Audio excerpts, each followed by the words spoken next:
welcome to the Home Slice again.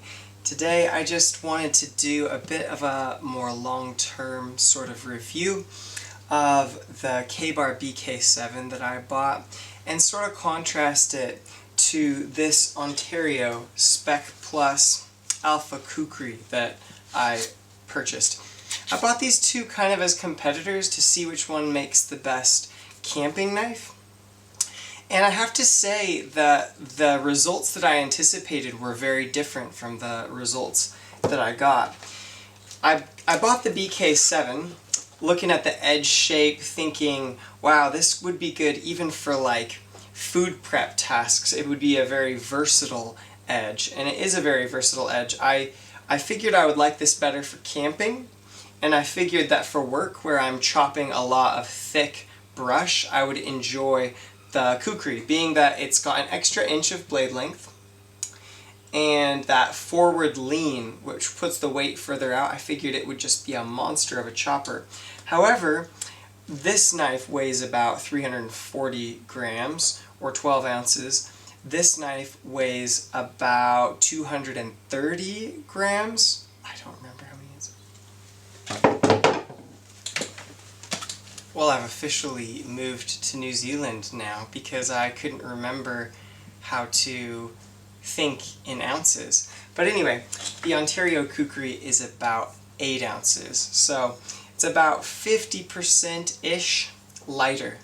Now, I have to say, these actually sort of reversed my expectations. This is 1075, which is supposed to be a steel with greater toughness, and I figured the edge stability would be a bit better on this as well for chopping. But as I use them, I noticed this dynamic because 1095 doesn't tend to put up really impressive numbers in like a Sharpie toughness test. But I noticed something, and it's that this KaBar, it's like it will hold a razor sharp edge for like, I don't know, it will hold a very sharp edge for about 2.5 hours on a work day. And then it will do a sharp jump down to like maybe 50%. But the 1075 in this, and I don't know if it's a heat treat thing or if it's just the nature of the two steels, but in the Ontario Kukri, it just does this kind of slow, steady descent from 100%. You get about an hour and a half in, and it's down to like 60%, and then it continues kind of gradually dulling. Where it tends to feel like the 1095 like holds that original edge for a longer period of time.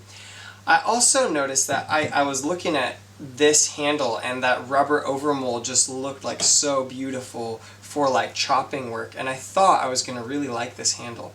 But actually, it slips out of my smooth leather gloves, and it's a bit hard to retain in my hand for a long day of work. And it also, when I wear thinner gloves with rubber grip, it actually gives me a bit of a blister here if I work with it for more than a couple hours. Big surprise on the KaBar is, man, Becker has engineered the heck out of these handles, because this handle just cannot slip out of your hand. There's so much flair behind there, but it's still comfortable to me in my hands and the way that I use it. And I didn't anticipate this, but because you're not worried about losing this knife, you're able to snap your wrist incredibly hard and generate really quick speeds, which actually in the end overcomes the fact that the flat grind on this gets a little bit thinner. Now, if you watched my video on grind slope, this Ontario Kukri has a grind slope of roughly 16.5, and so it ought to perform, you know, like a thinner grind. The KaBar Becker BK7 has a grind slope of about 13. So on paper, you would think that this is going to be more keen and gonna baton better, gonna slip through things better, at least that's what I would think. But I found that actually for work, I didn't like the Ontario as much. I actually preferred the KaBar because of the power, the weight, and the snap you were able to generate, and the edge retention on it. If I was to rate them out of 10, and I'll throw up a scorecard right here of sort of the ratings that I have come up with, very subjective, but just of my own use to give you guys a an idea of how I find the two knives to be. But I would say the Ontario, in terms of backpacking camping knife, I would rate the weight of it probably 7 out of 10. It's hard to go a lot lighter than this and still have a really effective chopping blade. The KaBar Becker, I'd rate it about a 5. It is a little bit heavier overall, but I find it to be worth it for most things. When we come to the sheaths, I was very displeased with the sheath on this Ontario Kukri, and simply because when you slide this thing in, the curve of the slicing belly is so severe that it actually pushes the edge out and cuts through the nylon around these rivets. And I actually had to make like a cardboard insert in here because the sheath was actually cutting itself open. That's a bit unfortunate. Now a lot of guys, they don't like this factory sheath for the KaBar, but I have found that all I care about for work is, does it stay put, and is it quick and easy to pull in and out? If you unsheath and sheath 50 times in a morning because you're climbing from one precarious spot on a hill to another, it really doesn't matter how flash you'd say in New Zealand, your sheath looks or how nice it kind of like clicks. I like Kydex and those kind of sheaths, but I'll tell you what, this for a utilitarian, no nonsense, you can put it in either way. It's a big slot that you can just slip it into easily if it's on your hip. You've got a snap there that's quick and easy to operate, holds it securely, it's not going to come out of there, it doesn't expose any blade. I have really found that I like this sheath a lot more than I thought I would. A lot of guys will get fussed about the imprecision of these sheaths and not like when it rattles and stuff. That doesn't bother me. I'm all about utility. I'm all about how does it work. The fine details don't bother me as much for a knife that I'm primarily carrying for work. Well guys, I actually filmed an ending to that and then realized that halfway through it my memory card was full. So I've had to go home and do a bit of a memory dump. But I was realizing as I reflected on the summary that I've done a lot of batoning with the BK7, but I guess I realized I didn't have enough experience on the Ontario Kukri to make a judgment call on how good that was. And so I went out and performed a test, and here's some funny footage of it.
Anyway, after said test, I realized that actually the Ontario is a little bit more miserable to try to baton with than I had previously realized. It's funny because I really like how tough this powder coat is, but I actually recognize that it creates a lot of friction within the piece of wood that you're chopping. And so I really had some issues with it getting bound up in there. And I think that at this point I'm kind of ready to sell the Ontario and move on to some different test blades for my own stuff. But I have to say, some guys complain about the coating on this line, the KaBar Becker line, the BK7, the BK9, and I can understand they're not maybe the most flash thing in the world, but I have to say I've been really pleased with how functional they are. They minimize friction, they're not super hard, but they're really tough. It'll kind of fold back from the edge a tiny bit, but it will really take a beating for a long period of time. It's nice, sort of flexible stuff. So final numbers I actually adjusted, and I'm going to give you different numbers than I was about to after that batoning test. But I'd say for batoning and fire building, feather sticking, whatever, the Ontario Kukri is probably about a 4 out of 10. For food prep, I'd also give it a 4 out of 10. Not super enjoyable to try to cook with. And so for overall fun, I'd give it a 4 out of 10. The KaBar Becker, I found that batoning's probably a 7. I would give it even higher because it does really well. Other than it's got that thinness at the tip of the swedge that I referenced earlier. For food prep, I'd give it a 6. It's not... A 5 is like not miserable, not amazing. It's a little bit better than not miserable. But it's definitely, it's not a real like chef knife. And for overall fun, I would say a 7.5, and that's higher than either of those two ratings, but it's because of the handle. The handle's amazing. I highly recommend trying out a KaBar Becker. So that'll wrap us up for this episode, and for now, I guess I'll just wish you all a peace out from the home slice. Take care of yourselves. Bye.